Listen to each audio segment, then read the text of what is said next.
चलिए, good morning student, welcome back to this bio class. हम लोग बायोलॉजी सब्जेक्ट का पहला चैप्टर देख रहे थे, रिप्रोडक्शन इन फ्लावरिंग प्लांट्स। इस क्रम में आज हम लोग डेवलपमेंट ऑफ एंडोस्पर्म और एम्ब्रायो, ये दो टॉपिक कवर करने वाले हैं। तो चलिए स्टार्ट करते हैं। हम लोग देखेंगे कि एंडोस्पर्म कैसे डेवलप करता है। इसके पहले आप जान चुके हैं एंडोस्पर्म बनता कहाँ पे है। तो हम लोग क्या देखे हैं कि जो हमारा एम्ब्रायो शैक है, एम्ब्रायो शैक के अंदर जो पोलर न्यूक्लियाई था, पोलर न्यूक्लियाई आपस में फ्यूज करते हैं और उससे एक मेल गैमेट फ्यूज करता है जिससे पीईसी बना था, पोलर एंडोस्पर्म न्यूक्लियस, और उससे फिर सेल बने और वही डेवलप होता है एंडोस्पर्म में। तो इस क्रम में हम लोग देखने जा रहे हैं कि डेवलपमेंट ऑफ एंडोस्पर्म कैसे हो रहा है। तो पहला लाइन क्या कर रहा है, the primary endosperm sales divides repeatedly. जो पीईसी बना था, ठीक है, ये पीईसी जो बना था हमारा प्राइमरी एंडोस्पर्म सेल, वो उसके न्यूक्लियस रिपीटेडली डिवाइड करते हैं, ठीक है। और इस डिवीजन के बाद हमको ट्रिप्लोइड एंडोस्पर्म टिश्यू का निर्माण होता है, ठीक है। ये जो हमारा डिवीजन है, इसमें एम्ब्रायो के पास sufficient amount of food materials provide करने के लिए यह डेवलपमेंट होता है। यानी कि जो डेवलपिंग एम्ब्रायो है उसको वो पोषण, नरिशमेंट देने का काम करता है। इसमें कहता है कि इसमें दो तरह के डिवीजन होते हैं। एक पहला क्या है कि एंडोस्पर्म के जो न्यूक्लियस है वो रिपीटेडली डिवाइड करते रहते हैं, यानी कैरियोकाइनेसिस कंटिन्यूअस चलता रहता है, और which is not followed by cytokinesis, यानी कि अभी सेल डिवीजन नहीं हो रहा है, साइटोप्लाज्म का डिवीजन नहीं हो रहा है, केवल न्यूक्लियस कंटिन्यूअली डिवाइड करते जा रहे हैं जिससे फ्री न्यूक्लियाई बन रहे हैं।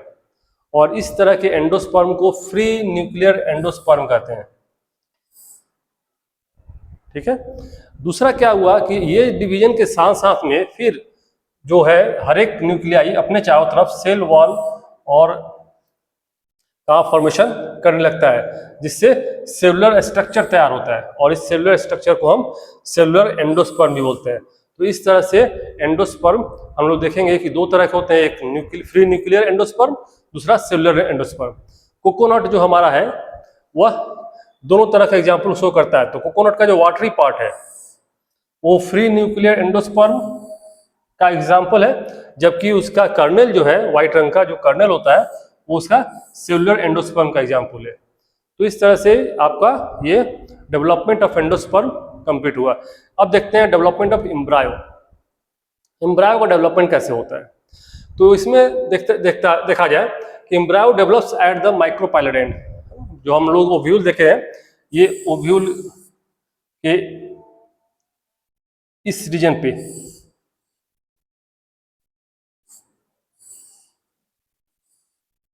इस रीजन पे एक होता है ना, सिनागिड्स होते हैं, एंटीपोडल सेल्स होते हैं, या पोलर न्यूक्लियाई होता है। तो ये रीजन जो हमारा है माइक्रोपाइलर एंड की तरफ, तो embryo develops at the micropylar end, ठीक है।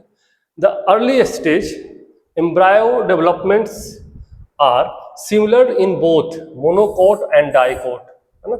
शुरुआत में मोनोकोट एंड डाइकोट दो तरह के एम्ब्रायो को हमको देखना है इसमें। तो शुरुआती दौर पे मोनोकोट और डाइकोट दोनों का एम्ब्रायो डेवलपमेंट सिमिलर होगा।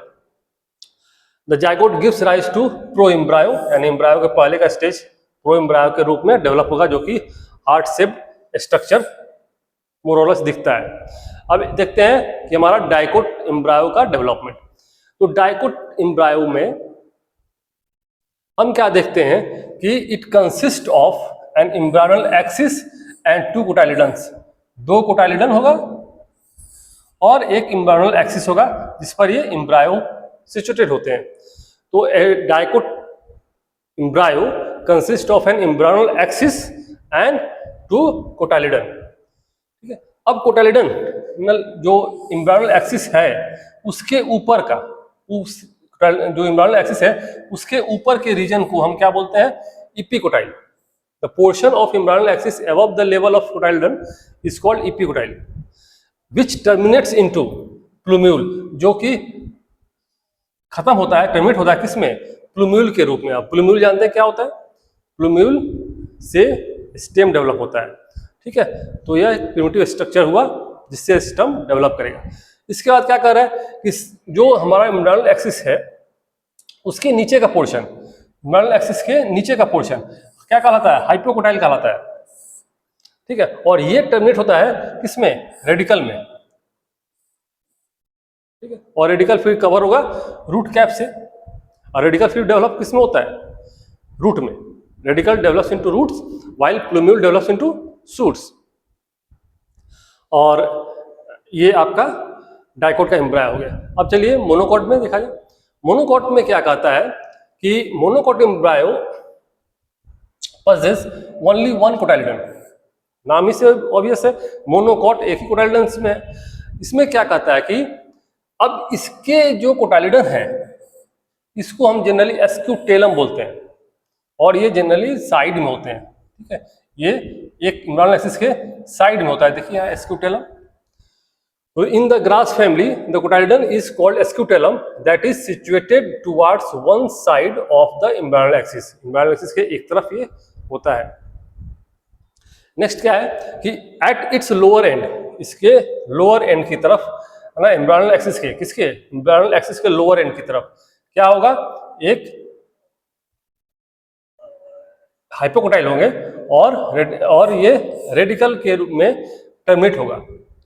नीचे का पोर्शन रेडिकल में टर्मिनेट होगा ये, और रेडिकल फिर कवर होगा एक सीथ लाइक स्ट्रक्चर से जिसको हम बोलते हैं कोलियोराइजा। रेडिकल कवर होगा सीथ लाइक स्ट्रक्चर से, इसको बोलते हैं कोलियोराइजा।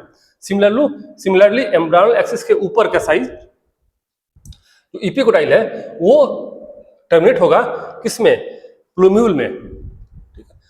प्लूम्यूल में, और प्लूम्यूल फिर कवर होगा सीथ लाइक स्ट्रक्चर से जिसको बोलते हैं कोलियोप्टाइल।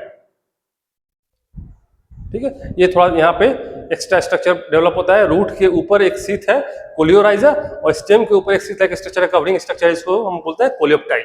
तो this is all about monocot embryo. चलिए अब इसमें इंटेक्स्ट क्वेश्चन को देख लेते हैं।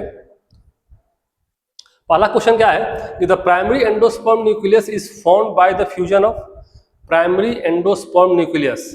अभी ये चर्चा किया हम लोग कि 2 polar nuclei and 1 male gametes, इससे PEC का निर्माण होता है। ठीक है, PEN के बाद PEC बनता है, उसके बाद एंडोस्पर्म बनते हैं। दूसरा क्या है कि endosperm primarily provides nutrition to, किसको करता है? एम्ब्रायो करेगा या डेवलपिंग एम्ब्रायो, ये। ठीक है, नेक्स्ट क्वेश्चन क्या है कि the nuclear endosperm development the first division of the primary endosperm nucleus are. तो पहला जो होगा डिवीजन वो नॉट फॉलोड बाय साइटोकाइनेसिस, यानी फ्री न्यूक्लियर होगा। उसके बाद अगर सेलुलर होना होगा तो बाद में साइटोप्लाज्म का डिवीजन होगा और सेल वॉल का फॉर्मेशन होगा, जिससे वो सेलुलर बन जाते हैं। Coconut water is an example of, तो ये कोकोनट वाटर बोल रहा है, तो ये होगा न्यूक्लियर एंडोस्पर्म का। कर्नेल बोलता है तो सेलुलर एंडोस्पर्म का। उसके बाद which statement is correct about endosperm?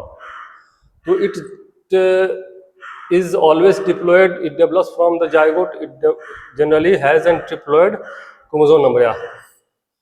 ये 3n कंडीशन इसका होता है।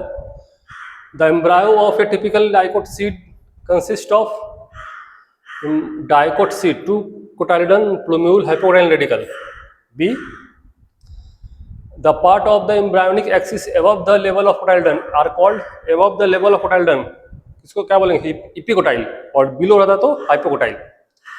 ये आपका ये epicotyl. The terminal portion of the embryonal axis that develops into roots, roots के रूप में रेडिकल डेवलप होता है, और शूट जो डेवलप होता है प्लूम्यूल से।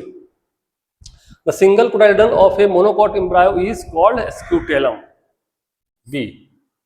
और लास्ट क्वेश्चन देख लीजिए, in maize the protective sheath around the shoot and root are called respectively. अब रेस्पेक्टिवली बोल रहा है, मतलब शूट का वो कौन कवर करता है? Coleorhiza, coleoptile. ये कोलियोप्टाइल एंड रूट को करेगा कोलियोराइजा, बी पोर्शन। तो इस तरह से हम लोग ये वीडियो भी कंप्लीट किया हमने, और एक लास्ट वीडियो में जो हम लोग सीड का स्ट्रक्चर और फ्रूट का स्ट्रक्चर देखेंगे, और इसके बाद हम लोग ये चैप्टर कंप्लीट कर लेंगे। तो आई होप आपको बहुत समझ में आएगा।